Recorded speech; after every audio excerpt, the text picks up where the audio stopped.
me a god. They call me a god. They call me a god. They call me a god. Let's go! I'm about to go off like a weapon. Fuel to the top, gotta fill up. All right, welcome back to the Juggernaut Show, everybody. And today I'm here to give you my AEW Double or Nothing 2025 review. Okay, so AEW Double or Nothing went down this past Sunday, May 25th, 2025. And also, if you guys are just joining me for the first time ever, make sure you hit that subscribe button, hit that like button to help out my videos in the algorithm, and also turn on the notification bell to be notified every time I make a new video. And go follow me on all my social media platforms. Go follow me on X and Instagram at the True JSB. Okay, so let's not waste any time. Let's get into this. So, I feel like it's obvious. Some of the cons from the show is some of these matches, they tend to go long. Like the show goes really long, which they over deliver on a lot of these matches. And also, there's some matches that don't need to be on this show. But the in-ring wise stuff was like really, really good on this show. I really enjoyed that a lot. I mean, some of the positive things about the show, I gotta say, they were actually showing video packages. Usually, they don't show video packages for on a lot of these shows. I mean, if it's like for a big match, they'll show a video package. But they were actually showing video packages. Like after match, they were letting people breathe a little bit. Comprehend what was going on. So that was a good thing by Tony Khan to actually put some video packages together. And also, like I said, so the Owen Hart Cups, those were good. And then, of course, the big thing, we had Anarchy in the Arena. This was the fourth time they were having Anarchy in the Arena. And then, of course, the stretcher match was fine to watch. I mean, yeah, so there were some good things. And then you had some stuff in the middle that didn't need to be on the show. Like that could have been cut off the show. It could have been on Dynamite. Could have been on Collision. But yeah, that's just me. And let's go waste some time and let's get started with this review. And we're not going to be talking about this buy-in because I didn't watch the buy-in at all and they don't really mean anything. So yeah, let's go ahead and get started with this main card. So the first match that kicked off the night was the Owen Hart Cup Finals for the women. We had Mercedes Moné going up against Jamie Hayter. This was an awesome match. This was one of the best matches of the night. Definitely worth watching. To be honest, I think they gave him a little too much time here. Maybe they could have shaved off the couple minutes here. But yeah, these two women, they were just going at it, like kicking each other in the face. Mercedes Moné, she was doing a lot of working on Jamie Hayter's back, hitting a lot of backstabbers. Jamie Hayter, she was sounding like a champ for Mercedes Moné, which was really cool. And the ending was very brutal.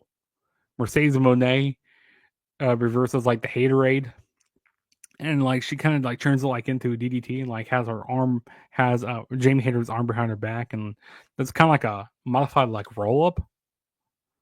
That like when I went back and watched, I was like, oh man, that was actually pretty cool there. That was actually a pretty brutal way to end the match. So Mercedes Moné wins the Owen Hart Cup. Now, who is she going to be facing? Is she going to be facing Timeless Tony Storm, or is she going to be facing Mina Shirakawa at AEW All in Texas? Well, we'll figure out later on. I mean, maybe you guys probably already know, but if you haven't watched, you'll find out here in a few. So yeah, awesome match. Really good, great way to kick off the show. I enjoyed it. All right, and then the next match we had was Nigel McGuinness and Daniel Garcia is going up against FTR. In the corner of FTR, we had Stokely Hathaway, Big Stoke. So the whole story behind this match was Nigel McGuinness, he was standing up for Tony Schiavone. And also Daniel Garcia has been getting bullied quite a bit from FTR. I I mean, a majority of this match, Nigel McGuinness, he was getting beat down a lot from FTR. He was trying to do the whole big goal comeback on him. I mean, he was looking good in the ring. He wasn't looking too bad. He was fighting, defending off FTR. I mean, Daniel Garcia, he actually eventually got into the ring, doing a nice comeback there, hitting some nice clotheslines, hitting some pretty big moves. A lot of near falls. I mean, a lot of these matches have a lot of false finishes, which way too many. And sometimes that takes away from some of these matches when you're having way too many false finishes. But FTR ended up winning here. They had Daniel Garcia's pass out from the sharpshooter, while Dax had to on him. So it kind of protects Daniel Garcia's in a way, but I'm just tired of all these like pass outs in WWE and AEW. Like, I don't know. I wish they would have like a, they grabbed Daniel Garcia's hand and like he just passed out. I don't like how that ended there. Wasn't a big fan of that, but FTR wins, and we will move on to the next match. Okay, this was awesome here. This was a fun match. We had a stretcher match, which was basically AEW's version of an ambulance match, but they didn't want to call it an ambulance match. Mark Briscoe and Ricochet. I gotta say, even though Mark Briscoe lost this match, he was definitely the MVP in this match. He was bleeding like a stuffed pig, as JR would say. And of course, they were doing a lot of memeable spots in this match. Mark Briscoe got out the cleaner, squirted on Ricochet's head, started cleaning his head, kind of making fun of that he's bald. Which they've been doing that for a while, which it's kind of getting old at this point. It's kind of getting old in the crowd, they say that he's bald, but I'm kind of getting over that. But there was actually some pretty cool spots that they were doing on the stretcher. And of course, Mark Briscoe, he had to hit a cactus elbow onto the stretcher on Ricochet. That was cool in the match. Of course, we saw scissors get brought in because that's Ricochet's thing, to bring in scissors. You stab Mark Briscoe in the head. Yeah, he was gushing down blood. Like it was, he might have bladed a little too much there. But ultimately, in the end, Ricochet wins this match. They were fighting up towards the ambulance. Ricochet was going for something. He found some scissors in the ambulance, stabs Mark Briscoe in the head, gives him a low blow, and hits a spirit gun, and then throws Mark Briscoe into the ambulance, and that's how Ricochet won the match. Fun match, fun stuff here. At first, going into this show, I wasn't looking forward to this match that much, but these two guys, they really delivered here. This was fun stuff. Okay. The next match we had was the AEW tag team titles on the line. We had the Hurt Syndicate, and then also MJF and MVP was in the corner of them, going up against the Sons of Texas, Sammy Guevara and Dustin Rhodes. Yeah, this match went on like way too long, and it's not that I don't want to see the Hurt Syndicate on here, but I don't know. Maybe it's because I saw the Sons of Texas. They haven't been really doing a whole lot. And I didn't really. I'd rather see the Hurt Syndicate go up against the better teams, like the Young Bucks, or maybe like I don't know, maybe like Paragon, or not, or maybe not even them, but like go up against some legitimate talent here. And to be honest, they really haven't been doing that. Like these opponents that they've been facing. Their title reign hasn't been that great yet. And also with MJF joining the group, it's like why is he in the Hurt Syndicate? It was an okay match for what it was. Like, it went on way too long than what it needed to be. Bobby Lashley ends up spearing Dustin Rhodes to the barricade. MJF, he tried getting involved a few times using his diamond ring. He even tried to have Shelton Benjamin use it at one point, but Bobby Lashley was like, "No, we're not going to do that. We're not going to get DQ'd here." So Bobby Lashley and Bobby Lashley and MJF, they kind of had a few. They kind of got into it a little bit. Shelton Benjamin, he was looking really good. Sammy Guevara, he was hitting some nice high flying moves. But ultimately, in the end, the Hurt Syndicate win, and they hurt people. Which this came to no surprise that they were going to retain. So we will move on to the next match, which we had was the AEW Continental Championship on the line. We had Okada defending the title against Speedball Mike Bailey. This was a fun match here. To be honest, I rather would have seen this on AEW Dynamite. I mean, it's nice to see the different styles of this match. You know, Mike Bailey, he was hitting some like nice strikes in this match. He had a pretty cool moonsault onto the outside of the ring. Okada, you know, being the way that he is with his strong style, he was doing okay. Mike Bailey, he was getting a lot of near falls in this match. There were some points where like, oh man, they might give it to Mike Bailey. But you know, I think like the ultimate goal, what they're trying to do is have Okada face Kenny Omega at AEW All in Texas, but we'll see what happens. But Okada ends up winning by hitting the Rainmaker onto Mike Bailey, and that was that. We move on. Which we had, this match was awesome. We had the AEW Women's title on the line. We had Timeless Toni Storm defending the title against Mina Shirakawa. Yeah, these two women have very good chemistry in the ring together. This was some really good work.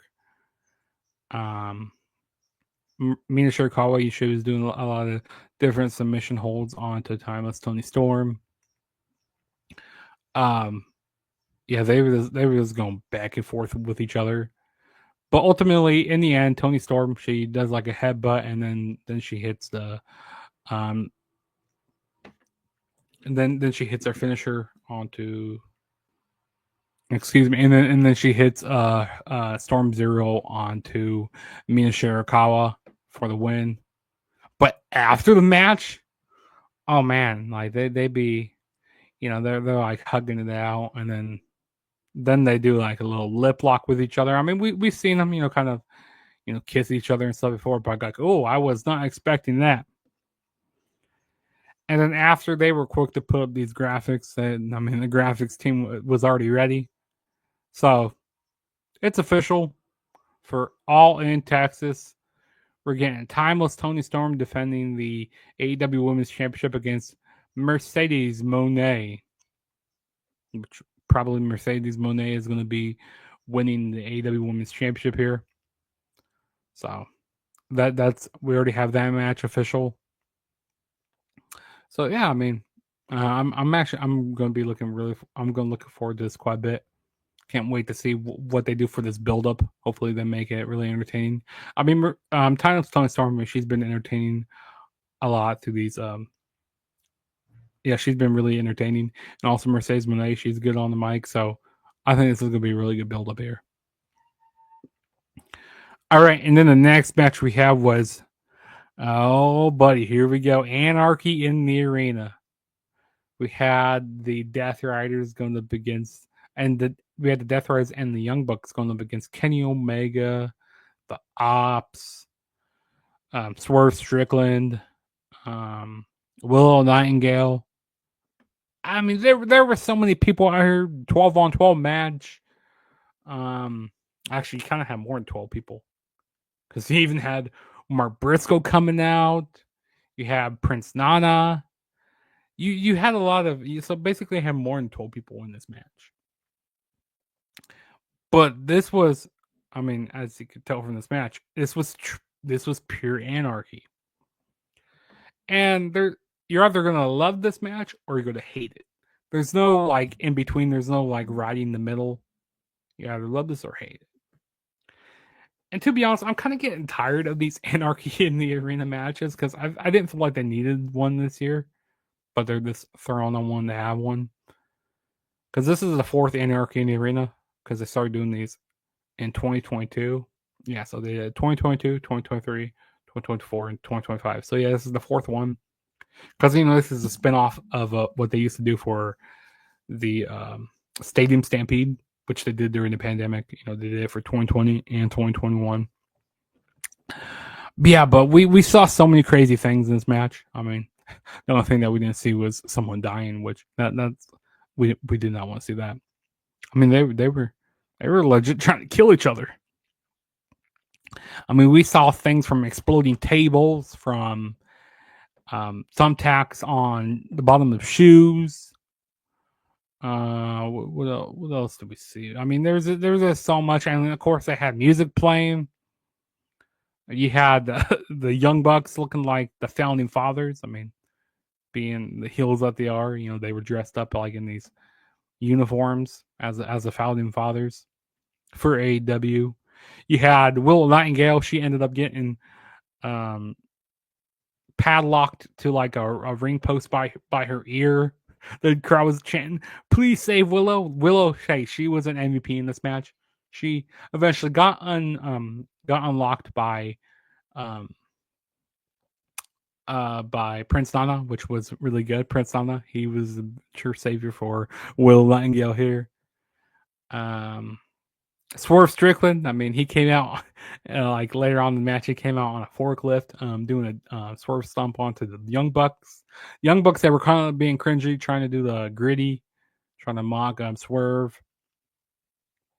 He even had an ambulance come back out in the match, and then you know who came out of that ambulance? It was Mark Briscoe. He came out to help out Team AEW here.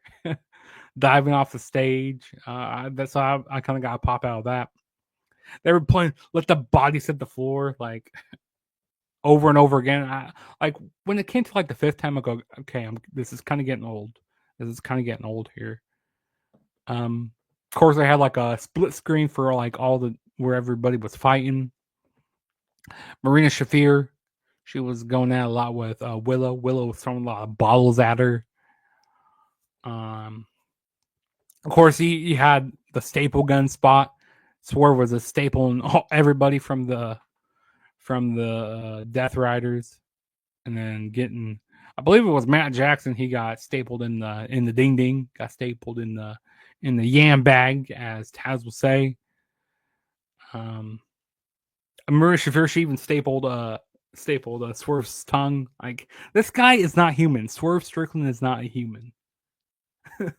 Like there was just a whole bunch of crazy spots, and then the Team AEW, they ended up locking the Death Riders into the ambulance, so that left the Young Bucks alone.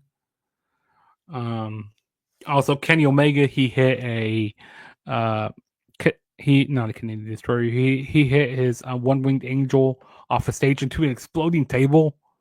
I believe it was on Nick Jackson. Yeah, it was on Nick Jackson. And then Swerve Strickland, his big swerve stomp onto Matt Jackson. He's getting his revenge here after being screwed out of the AEW World Title at AEW Dynasty. But yeah, he had on these like thumbtack shoes on the bottom. And Swerve Strickland, he ends up pinning the Young Bucks, and the winners of the match were Team AEW. Yeah, like I said, pure anarchy. It's hard to comprehend a lot of stuff that's going on in this match. Shibata, he was wrapping barbed wire around his like kick pads and beating up Wheeler Yuta. And then also Claudio, throughout the match, he was doing the King of Swing onto Swerve, and then slam Swerve into like the speakers, so that kind of blew out the song. So I was wondering how they were going to turn off the song, but that's the way they did it. They had Swerve like break the speakers. But yeah, like I said, this is what you see like at an indie show. Like if you enjoyed seeing this stuff, like it was cool the first few years that they were doing this, but like I don't know, I didn't feel like they needed to do Anarchy in Arena, but they're just doing it to just do it at this point. I mean, some people, like I said, you either love this match or you're gonna hate it. I mean, some of the stuff was cool, but like this is way over the top. Actually, last year was. Actually, I think last year's was kind of the worst. Like trying to burn people, trying to hanging, like trying to actually kill each other. I mean, they were trying to kill each other here, but crazy stuff, crazy. But yeah, the team AEW won, which kind of made sense. But yeah, we will move on to the next match, which we have was okay. This match here did not need to be on this show. This is another match I didn't need to be on the show. Paragon and the Don Callis family. I don't remember like too much from this match. I remember Kyle Fletcher hitting the Brainbuster on Roger Strong, picking up the victory. I mean, it kind of looks like they're going to be setting up towards Adam Cole and Kyle Fletcher.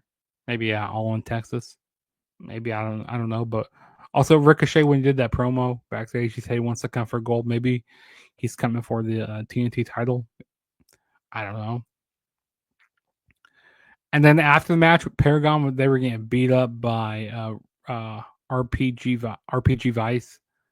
And then we had Brody King, Tomohiro Ishii, and Hiroshi Tanahashi come in for the save. I'm like, why? I don't care about this at all. Like I said, I'd rather listen this on Collision or Dynamite. Because I was just tired at this point. I was ready for the main event. Which that's what we're going to talk about now. We're going to get to the main event. So we had the main event here. Finally we made it to the main event. After so many hours sitting through the show, I got like, okay, this is why I bought the show. This was worth waiting for the main event. I mean, even though it was really late at night, and they, like I said, they over deliver in so many of these matches. But this was awesome here. The finals of the Owen Hart Cup for the men. Will Ospreay going up against Hangman Page. Boy, oh boy, did they tore the house down with this match.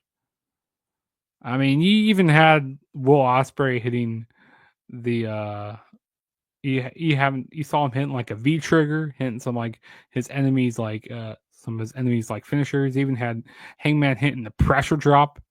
You know, Hangman he's been fighting a lot of demons lately. You know, he's on his redemption tour. Also, there was one spot where they were on an announce table and the whole table just collapsed under them. Like that seems like something the AEW would do. So many near falls, so many near falls, hitting a lot of their finishers, a lot of counters to things. You saw a lot of hidden blades, saw a lot of buckshot lariats in this match. Like I said, like a finisher fest, so many near falls. You expect this match to go long, so much drama in this match. The facial expressions from each guy were amazing. The crowd was really into it, even though it was really late. But yeah, Hangman Adam Page ends up winning here, which I said this match could have went either way in my preview, but ultimately I was going with, this was Will Ospreay's tournament to lose. And he ended up losing here. I thought that Will was going to win this whole tournament. But also, makes sense, like with Hangman Page, trying to do his redemption tour and being this like anti-hero, trying to get in the good graces of the fans and, trying to be a better person. Hangman Page wins here. Awesome match. Amazing match. This was the best match of the night. I already knew going into the show this match was going to be the best with all these promos that they were doing leading up to this show. So Heyman and Page is going to All in Texas. And after that, they threw up this graphic on the screen. So it's official. AEW All in Texas. We have our main event here. We got Jon Moxley defending the AEW World Championship against Adam Page on July 12th. Now, kind of looking at this right now, I feel like Jon Moxley, he's going to retain at this point. Like, I don't know. We'll see how they build this up. But at this point, I feel like Moxley's going to retain. Hopefully, Adam Page doesn't want to take the title off of him. Maybe he has a better title reign after this. A second title reign. Because that first title reign for Adam Page wasn't all that great. But yeah, Adam Page ends up winning. And he's going on to face Jon Moxley. So that was AEW. That was AEW Double or Nothing. overall, it was a good night of wrestling. Like I said, AEW tends to over deliver. They have their matches go on way too long and have the show going way too long. While opposed, WWE, sometimes they don't give you enough with some of their stuff. Like they leave you wanting more. And like I said, with AEW, it is they don't know when to stop, and they add so many matches that don't need to be on the show. So I wish they would like find a happy medium with both of these companies.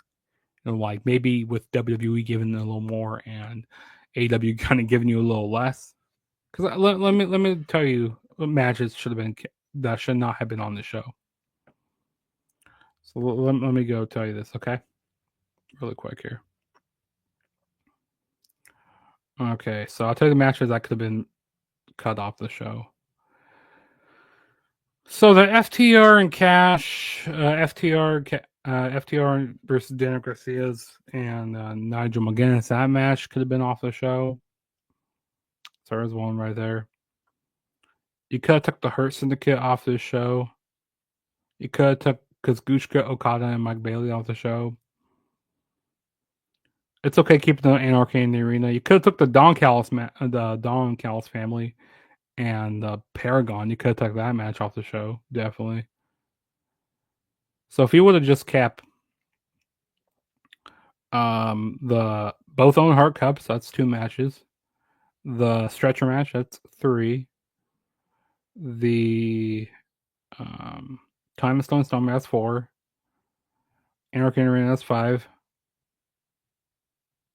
Maybe like having like 6 matches on this card would have been a-okay with me. That I would have been just fine with that, having 6 or 5 to 6 matches on this card. But no, AEW loves to over deliver. Tony Khan doesn't know when to stop. But yeah, like I said, that was my review. Go down in the comments, let me know what you guys thought of AEW Double or Nothing. Did you guys like it? Did you guys hate it? Like, let me know. And also, like I said, don't forget to hit that subscribe button, hit that like button, to help out my videos and the algorithm. And go follow me on my social media platforms. The link is in the description below.